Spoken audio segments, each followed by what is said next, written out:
మిత్రమా, నువ్వు తిట్టేవాడి దగ్గర ఉన్నా పర్లేదు, కానీ పొగిడేవాడి దగ్గర మాత్రం అస్సలు ఉండకు.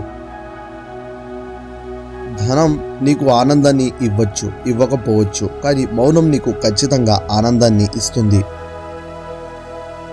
జీవితాంతం కలిసి ఉండాలి అనుకునే వాళ్ళు అర్థం చేసుకునే ప్రయత్నం చేస్తారు. విడిపోవాలి అనుకునే వాళ్ళు మాత్రమే బాధ పెట్టడానికి ప్రయత్నిస్తారు. చిన్నప్పుడే బాగుండేది కదా, పడుకోగానే నిద్ర పట్టేది, కానీ ఇప్పుడు నిద్రపోవాలంటే ఆలోచనలతో రోజు యుద్ధం చేయాల్సి వస్తుంది.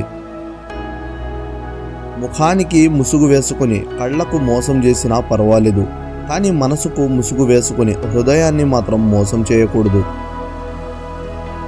మన అందరి జీవితంలో ఒక సాధారణమైన విషయం, మనకు ఇష్టమైన వాళ్ళు మనల్ని ఇగ్నోర్ చేస్తారు. మనల్ని ఇష్టపడే వాళ్ళని మనం ఇగ్నోర్ చేస్తాం. మనం సమాధానంలో భాగం కావాలి, కానీ సమస్యల్లో భాగం కాకూడదు. మనకు బాగా ఇష్టమైన వ్యక్తి మనల్ని బాధ పెడితే కోపం రాదు, కన్నీళ్లు మాత్రమే వస్తాయి.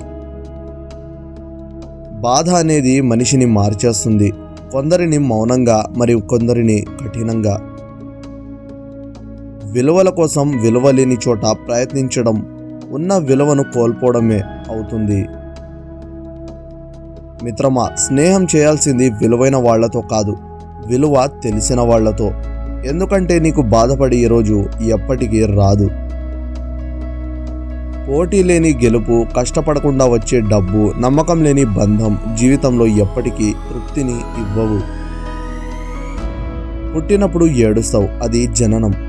ఆయువు తీరాక ఏడిపిస్తావు, అది మరణం.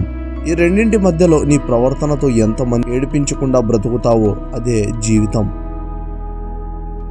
అవసరం ఉన్నప్పుడే పలకరిస్తున్నారని బాధపడకు, ఎందుకంటే వాళ్ళు చీకట్లో ఉన్నప్పుడే వెలుగులా నువ్వు గుర్తొస్తావని సంతోషించు.